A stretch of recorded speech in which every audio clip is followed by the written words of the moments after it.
হাসরের ময়দানে 5 ধরনের নারীর দিকে আল্লাহ তাআলা ফিরেও তাকাবেন না এবং প্রিয় নবী হযরত মুহাম্মদ সাল্লাল্লাহু আলাইহি ওয়াসাল্লাম তাদেরকে উম্মত বলে পরিচয় দিবেন না। 5 ধরনের নারী আছে যারা এতটাই কপাল পোড়া যে তাদের বিনা হিসাবে জাহান্নামে পাঠানো হবে। নারীর জন্য 5 ধরনের সাজসজ্জা নিষেধ করা হয়েছে। কোন নারী যদি দুনিয়াতে এই 5টি সাজ কখনো সাজে তার জন্য জাহান্নাম নিশ্চিত, একদম বিনা হিসাবে জাহান্নামে পাঠানো হবে। তাদের কোনো নামাজ রোজা আল্লাহর দরবারে কবুল হবে না। প্রিয় দর্শক, অবশ্যই ভিডিওটি শেয়ার করে দিবেন, মা বোনদের উপকারে আসবে। এবং আপনার ঘরে যদি কোনো নারী এই 5টি সাজে নিজেকে সাজিয়ে রাখে অবশ্যই নিষেধ করবেন। নারীর জন্য ইসলামে 5 ধরনের সাজ হারাম করা হয়েছে। প্রিয় দর্শক, আপনাদের কাছে একটি প্রশ্ন, মান রাব্বুকা, আপনার রব কে? অবশ্যই মুসলিম হলে কমেন্টে উত্তর দিয়ে যাবেন। তো চলুন বেশি কথা না বলে শুরু করি আজকের ভিডিও। একটা মানুষকে আল্লাহ তাআলা কি সুন্দর করে নিখুঁতভাবে বানিয়েছেন, তারপরেও সাজসজ্জার নামে আমরা হারাম পথে চলে যাচ্ছি। তার মধ্যে 1 নম্বরে হলো ভ্রু প্লাক করা। ইসলামে ভ্রু প্লাক করা হারাম ঘোষণা করা হয়েছে।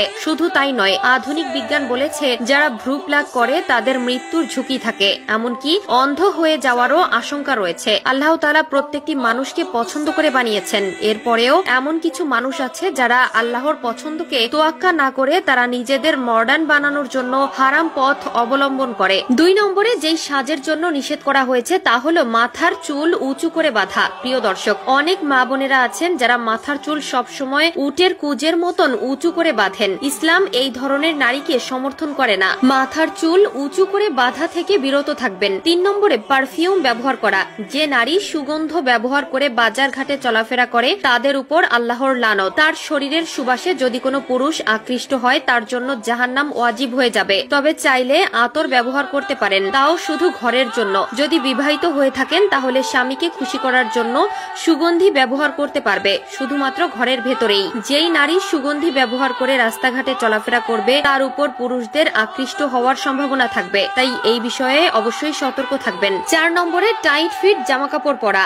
আপনি যদি পর্দাও করেন সেটি ঢিলা ঢালা পড়তে হবে। আপনার পর্দার দ্বারা যদি আপনার সৌন্দর্য দেখা যায় সেই পর্দা আপনার জন্য হারাম। পর্দা করা মূলত আপনার সৌন্দর্যকে গোপন রাখা।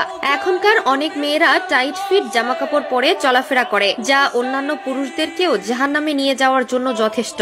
একটা নারীকে যদি একদিনের জন্য পুরুষের চোখ দান করা হতো এবং সে যদি একটি পুরুষের দৃষ্টি থেকে একটি মেয়েকে দেখত তাহলে পরবর্তীতে সে তওবা করে নিজেকে লোহা দিয়ে মুড়িয়ে নিত। 5 নম্বরে বেপর্দা চলাফেরা করা। যে নারী বেপর্দায় চলাফেরা করে তার জন্য জাহান্নাম ওয়াজিব হয়ে যাবে এবং জান্নাত হারাম হয়ে যাবে। একটি নারী পর্দায় চলাফেরা করা মানে নিজেকে দুনিয়াবি ফিতনা থেকে রক্ষা করা, পুরুষদের দৃষ্টিকে সংযত করা এবং নিজের ঈমানকে ঠিক রাখা। কোন নারী যদি দুনিয়াতে এই 5টি সাজ কখনো সাজে তার জন্য জাহান্নাম নিশ্চিত, একদম বিনা হিসেবে জাহান্নামে পাঠানো হবে। তাদের কোনো নামাজ রোজা আল্লাহর দরবারে কবুল হবে না। এই 5টি কাজ যদি কোনো নারী মেনে চলতে পারে আশা করা যায় তার জীবন সুন্দর হবে ইনশাআল্লাহ।